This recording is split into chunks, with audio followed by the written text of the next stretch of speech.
Okay, boys and girls, so here's the book that I'm going to read to you. It's called Where the Wild Things Are.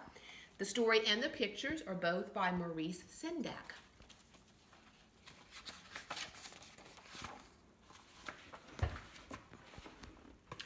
The night Max wore his wolf suit and made mischief of one kind and another,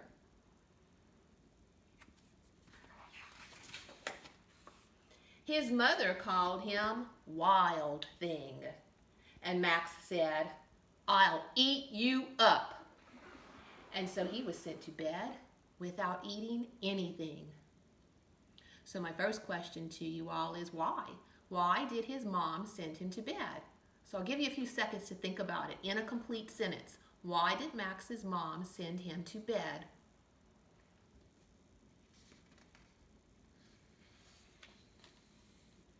That very night in Max's room, a forest grew.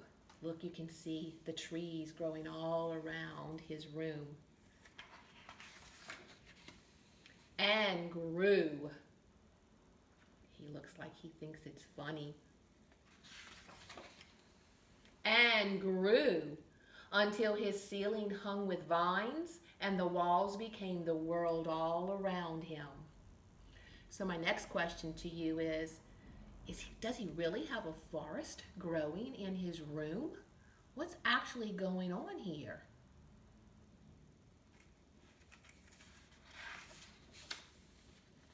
And an ocean tumbled by with a private boat for Max, and he sailed off through the night and day.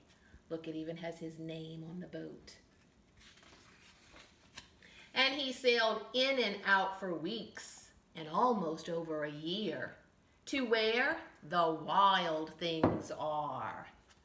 Look at this little creature right here blowing smoke out of his mouth. And look at Max.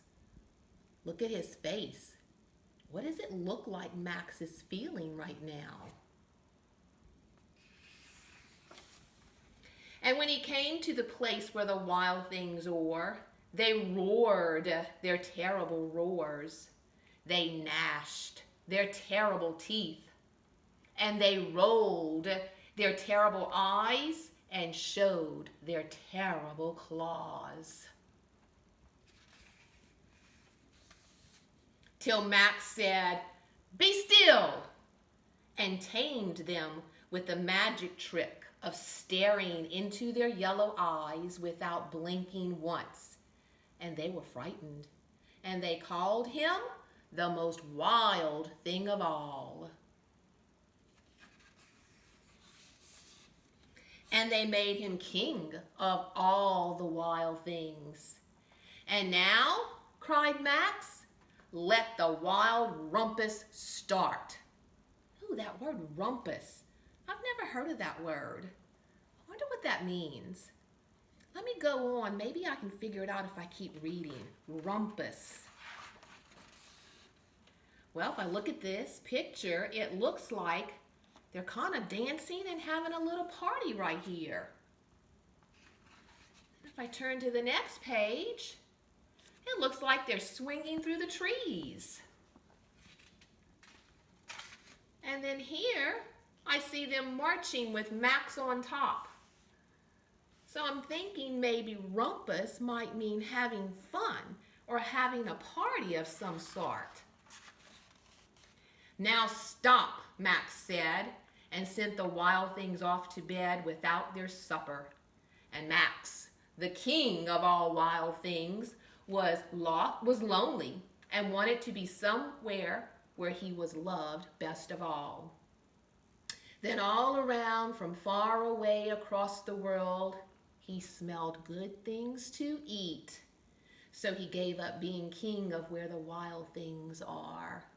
Ooh, what do you think he's smelling to eat, and where do you think it's coming from? Think to yourself right now. But the wild things cried, "Oh, please don't go. We'll eat you up. We love you so." And Max said, "No." The wild things roared their terrible roars. and gnashed their terrible teeth, and rolled their terrible eyes, and showed their terrible claws. But Max stepped into his private boat and waved goodbye, and sailed back over a year, and in and out of weeks, and through a day. Where do you think he's sailing back to? And into the night of his very own room, where he found his supper waiting for him. Look right here. Who do you think left that supper for him? And it was still hot. The end. So there you go. There's my story. So I'm looking forward to getting some answers back from you. And I'll text you in a few my number so that you can text me either a video of your thoughts or write on a piece of paper and text me a copy of that. I'll see you later. I'll check back on you in a few days. Bye for now.